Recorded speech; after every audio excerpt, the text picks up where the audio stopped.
ನಮಸ್ಕಾರ ಫ್ರೆಂಡ್, ಇವತ್ತಿನ ವಿಡಿಯೋದಲ್ಲಿ ನಾವು ಬ್ಯಾಂಕ್ನಲ್ಲಿ ಇಡುವ ವಸ್ತುಗಳಿಗೆ ಚಿನ್ನ ಮತ್ತು ನಗದುಗೆ ಯಾವ ಗ್ಯಾರಂಟಿ ಇದೆ, ಸೇಫಾ, ಅದರ ಬಗ್ಗೆ ಡಿಸ್ಕಷನ್ ಮಾಡೋಣ. ಸೊ ಸೇಫ್ಟಿ ಬಗ್ಗೆ ವಿಚಾರ ಮಾಡಿದರೆ definitely there is no safety about your gold and cash. Because ನೀವು ಬ್ಯಾಂಕ್ ಲಾಕರ್ಗಳಲ್ಲಿ ಇಡುವ ವಸ್ತುಗೆ ಯಾವುದೇ ಪ್ರೂಫೇ ಇರೋದಿಲ್ಲ ಮತ್ತು ವಿಟ್ನೆಸ್ಸೇ ಇರೋದಿಲ್ಲ. ನೀವಾಗೆ ನೀವು ಇಟ್ಟಿರ್ತೀರಿ. ಅದಕ್ಕಾಗಿ ಯಾವುದೇ ನೀವು ಇಷ್ಟು ನಾನು 1/2 kg ಬಂಗಾರ ಇಟ್ಟಿದ್ದೆ ಮತ್ತು 5 ಲಕ್ಷ ಕ್ಯಾಶ್ ಇಟ್ಟಿದ್ದೆ, ಕ್ಯಾಶ್ ನೋಟ್ ಇಟ್ಟಿದ್ದೆ ಅಂತ ಈ ಥರ ಯಾವುದೇ ಪ್ರೂಫ್ಗಳನ್ನು ನಾವು ಬ್ಯಾಂಕ್ ಜೋಡಿ ವಾದ ಮಾಡಲಿಕ್ಕಾಗೋದಿಲ್ಲ. ಸೊ ಕ್ಯಾಶು ಮತ್ತು ಚಿನ್ನ ಲಾಕರ್ಗಳಿರೋದು ಇಲ್ಲಿವರೆಗೆ ಸೇಫ್ಟಿ ವಿಷಯನೇ ಅಲ್ಲ.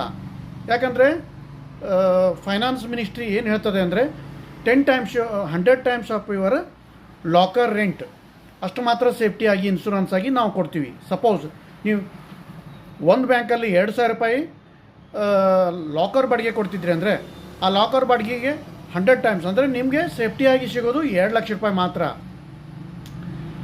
ಅನ್ಲೆಸ್ ನೀವು ಯಾವ ರೀತಿ 10 ಲಕ್ಷ ರೂಪಾಯಿ ಬಂಗಾರ ಇಟ್ಟಿರಲಿ, 50 ಲಕ್ಷ ರೂಪಾಯಿ ವ್ಯಾಲ್ಯೂ ಬಂಗಾರ ಇಟ್ಟಿರಲಿ, ಅಥವಾ 25 ಲಕ್ಷ ರೂಪಾಯಿ ಕ್ಯಾಶ್ ನಗದು ಇಟ್ಟಿರಲಿ. ಸೊ ಇದಕ್ಕಾಗಿ ಕೆಲವು ನೆಗೆಟಿವ್ ಘಟನೆಗಳನ್ನು ಯಾವ ರೀತಿ ಇದ್ದಾವೆ ಅಂದ್ರೆ ನೋಡೋಣ ಬನ್ನಿ. ಈಗಿಷ್ಟೇ 2026ರಲ್ಲಿ ಅಸಿಸ್ಟೆಂಟ್ ಮ್ಯಾನೇಜರ್ 2.7 kg ಚಿನ್ನ ಕಳ್ಳತನ ಮಾಡಿದ್ರು. ಸ್ಥಳ ಬೆಂಗಳೂರು ಗಿರಿನಗರ. ಗ್ರಾಹಕರನ್ನ ಹಾಕಲಿದ್ದ 4 ಕೋಟಿ ಮೌಲ್ಯ ಚಿನ್ನವನ್ನು ಆನ್ಲೈನ್ ಬೆಟ್ಟಿಂಗ್ ಆಗಿ ಬಳಕೆ ಮಾಡಲಾಗಿತ್ತು. ಬ್ಯಾಂಕ್ ಮ್ಯಾನೇಜರ್ ಅನುಪಸ್ಥಿತ ಕೀಗಳ ದುರುಪಯೋಗ ಮಾಡಿಕೊಂಡು ನಂಬಿಕೆಸ್ಥ ಸಿಬ್ಬಂದಿಯಲ್ಲಿ ಈ ಕೃತ್ಯ ಜರುಗಿತ್ತು. ಈ ರೀತಿ ಒಂದಾಗಿದೆ. ಇನ್ನೊಂದು ಡಾಲರ್ ಕಾಲನಿಯಲ್ಲಿ ಎಸ್ ಬಿ ಐ ಬ್ರಾಂಚಲ್ಲಿ ಲಾಕರ್ನಿಟ್ಟ ಚಿನ್ನ ಮಂಗಮಾಯವಾಗಿತ್ತು. ಆ ಮಂಗಮಾಯವಾದ ಚಿನ್ನನ ಕೇಳಲಿಕ್ಕೆ ಹೋದರೆ ಮ್ಯಾನೇಜರಿಂದ ಬಂದ ಉತ್ತರ, ನೀವು ಮನೆಯಲ್ಲೇ ಹುಡುಕಿ ನೋಡ್ರಿ. ಅದಕ್ಕಾಗಿ ಮನೆಯಲ್ಲಿ ಇನ್ನಷ್ಟು ಹುಡುಕಾಡಿದ್ರು ಸಿಕ್ಕಿಲ್ಲ ಅಂದ್ರೆ ನಾವು ಜವಾಬ್ದಾರಲ್ಲ ಅಂತ ಮ್ಯಾನೇಜರೇ ಉತ್ತರ ಕೊಟ್ಟಿದ್ದರು. ಅಲ್ಲಿ ಆಗಿದ್ದು ಲಾಕರ್ಟ ಪ್ರತಿ ಬಾರಿ ವಸ್ತುಗಳ ಮಿಸ್ಯೂಸ್ ಆಗಿ ಅಲ್ಲಿಯ ಮ್ಯಾನೇಜರೇ ಅದನ್ನು ದುರುಪಯೋಗಪಡಿಸ್ಕೊಂಡು ಕಳ್ಳತನ ಮಾಡಿದ್ರು. ಮತ್ತು ಇಂಥ ವಿಷಯದಲ್ಲಿ ಸಾಕಷ್ಟು ಸರಿ ಸಿಬ್ಬಂದಿಗಳು ಇನ್ವಾಲ್ವ್ ಆಗಿರ್ತಾರೆ. ಈ ವಿಷಯವಾಗಿ ಗ್ರಾಹಕರು FIR ಮೊರೆ ಹೋಗಬೇಕಾಯಿತು. ಇನ್ನೊಂದು ಘಟನೆ ಅಂದರೆ ಸಾಂಗ್ಲಿ ಜಿಲ್ಲಾ ಸಹಕಾರಿ ಬ್ಯಾಂಕ್, ಇದರಲ್ಲಿ ಗ್ಯಾಸ್ ಕಟರ್ ಬಳಸಿ 22 ಲಾಕರ್ಗಳನ್ನು ದರೋಡೆ ಮಾಡಲಾಗಿತ್ತು. ಇದರಲ್ಲಿ ಕೆಲವು ಅನುಪಸ್ಥಿತಿಯಾದ ಕ್ಯಾಮ್ರಾಸ್, CCTVs ಯಾವ ವರ್ಕ್ ಮಾಡದೆ ಇರುವಂಗೆ ವ್ಯವಸ್ಥೆ ಆಗಿ ಸಿಬ್ಬಂದಿ ಇನ್ವಾಲ್ವ್ ಆಗಿತ್ತು ಅನ್ನೋ ಸಂಶಯ ಮೂಡಿತ್ತು. ಇದಕ್ಕಾಗಿಯೂ ಗ್ರಾಹಕರು ತಮ್ಮ ಲಾಕರ್ಗಿದ್ದ ಹಣದ ಎಲ್ಲ 22 ಲಾಕರ್ ಹಣದಿಂದ ಇನ್ಶೂರೆನ್ಸ್ ಅಮೌಂಟ್ ಅಷ್ಟೇ ಪಡ್ಕೋಬೇಕಾಯಿತು. ಈ ರೀತಿ ಆಗೋದ್ರಿಂದ ನೀವು ಲಾಕರ್ಗಳಲ್ಲಿ ಇಟ್ಟಿರದೆ ಹಣ ಸೇಫ್ ಅಲ್ಲ ಅಂತ ನಾನು ಹೇಳಲಿಕ್ಕೆ ಬಯಸ್ತೀನಿ. ಅದಕ್ಕಾಗಿ ದಯಮಾಡಿ ತಾವು ಲಾಕರ್ ಬೆನಿಫಿಟ್ ಇದೆ. For what reason? ನಿಮ್ಮಲ್ಲಿ ಇರುವಂಥ ಡಾಕ್ಯುಮೆಂಟ್ಸ್ ಏನಾದರೂ ಇದ್ದರೆ, ಆಸ್ತಿಕ ಪತ್ರಗಳೇನಾದರೂ ಅವುಗಳನ್ನ ಇಟ್ಕೋಬೋದು. ಬಟ್ ನಗದು ಮತ್ತು ಚಿನ್ನ ಇಡಬೇಕಾದ್ರೆ ನೀವು ಇನ್ಶೂರೆನ್ಸ್ ಬರೋ ಮೊತ್ತಕ್ಕಿಂತ ಹೆಚ್ಚಿನ ಚಿನ್ನ ಇಟ್ಟಿದ್ರೆ it's on your own risk. ಅದರಿಂದ ನಿಮಗೇನೂ ಲಾಭ ಸಿಗೋದಿಲ್ಲ ಮುಂದೆ ಆ ರೀತಿ ಏನಾದರೂ ದುರ್ಘಟನೆ ನಡೆದ್ರೆ ಅಂತ ಹೇಳಲಿಕ್ಕೆ ಬಯಸ್ತೀನಿ. ದಯಮಾಡಿ ಪ್ಲೀಸ್ ನೋಟ್ ಡೌನ್. ಸೊ ಇದನ್ನು ಫೈನಾನ್ಸ್ ಮಿನಿಸ್ಟ್ರಿನ ಕ್ಲಿಯರ್ ಮಾಡಿದೆ. ಆ ರೀತಿ ಏನಾದರೂ ದುರ್ಘಟನೆ ನಡೆದರೆ 100 times of your locker rent ಮತ್ತು ಆ ಬ್ಯಾಂಕ್ ಮ್ಯಾಕ್ಸಿಮಮ್ ಕೊಡುವಂಥ ಇನ್ಶೂರೆನ್ಸ್. ಸಮ್ ಟೈಮ್ ಕೆಲವೊಂದು ದರೋಡೆ ಆದಾಗ, ಅದು FIR ಆದಾಗ, ಅದರದ್ದು ಡಿಟೇಲ್ ಆದ ಎನ್ಕ್ವೈರಿ ಆದಮೇಲೆ ನಿಮಗೆ ನಿಮ್ಮ ಅಮೌಂಟ್ ಸಿಗಬಹುದು. ದರೋಡೆಕೋರನ್ನು ಹುಡುಕಿ ಅವರಿಂದ ಸಿಕ್ಕ ಬಂಗಾರ ನಿಮ್ಮದೇ ಹತ್ತು ಗುರ್ತಾದಮೇಲೆ ನಿಮಗೆ ಸಿಗಬಹುದು. ಇಲ್ಲೆಲ್ಲ ಲೆಂಗ್ದಿ ಪ್ರೊಸೀಜರ್ ಆಗ್ತದೆ. ಸೊ ಲಾಕರ್ದಿಂದ ಎಲ್ಲ ಡಿಸ್ಅಡ್ವಾಂಟೇಜ್ ಇದ್ದಾವಂತಿಲ್ಲ, ಸಮ್ ಅಡ್ವಾಂಟೇಜಸ್ ಇದಾವೆ.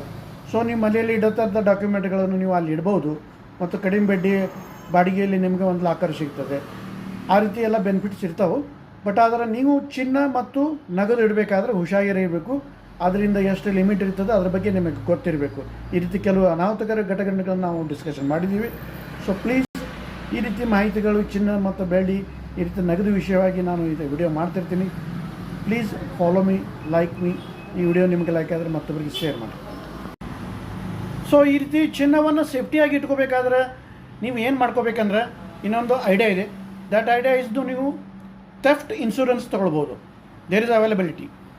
ನೀವು ನಿಮ್ಮ ಹತ್ರ ಇರುವ 1/2 kg ಅಥವಾ 10 ತೊಲಿ ಬಂಗಾರ ಅದರ ಬಿಲ್ ಜೊತೆಗೇ ನೀವು sum of the yearly insurance ಕೊಟ್ಟು ಥೆಫ್ಟ್ ಇನ್ಶೂರೆನ್ಸ್ ಕೊಡ್ತಾರೆ. ಆ ರೀತಿ ಇನ್ಶೂರೆನ್ಸ್ ಆದರೆ ಒಂದು ವೇಳೆಯಲ್ಲಿ ನಿಮ್ಮ ಮನೆಯಲ್ಲಿಟ್ಟ ಬಂಗಾರ ಅಥವಾ ನೀವು ಹೊರಗಡೆ ಅಡ್ಡಾಡುವಾಗ ಕಳ್ಳತನವಾಗಿದ್ದರೆ ಅದರ FIR ಆದರೆ ಆ ಡಿಟೇಲ್ ಮೇಲೆ ನೀವು ಕಳೆದುಕೊಟ್ಟ ಬಂಗಾರ, ನೀವು ಇನ್ಶೂರ್ ಮಾಡಿದ ಬಂಗಾರದ ವ್ಯಾಲ್ಯೂ ನಿಮಗೆ ಚಾನ್ಸಸ್ ಇರ್ತದೆ. ಸೊ ಇನ್ನೊಂದು ಐಡಿಯಾ ಏನಂದರೆ, ನೀವು ನಿಮ್ಮ ಹತ್ರ ಇರೋ ಬಂಗಾರವನ್ನು ನೀವು ಅಗ್ರಿಕಲ್ಚರಿಸ್ಟ್ ಆಗಿದ್ರಿ, ಆವಾಗ ನಿಮಗೆ ಕೆಲವೊಂದು ಬ್ಯಾಂಕ್ಗಳು ಕಡಿಮೆ 6% ಹಂಗೆ ಇಂಟ್ರೆಸ್ಟ್ದಂಗೆ ನಿಮಗೆ ಗೋಲ್ಡ್ ಲೋನ್ ಕೊಡ್ತವೆ.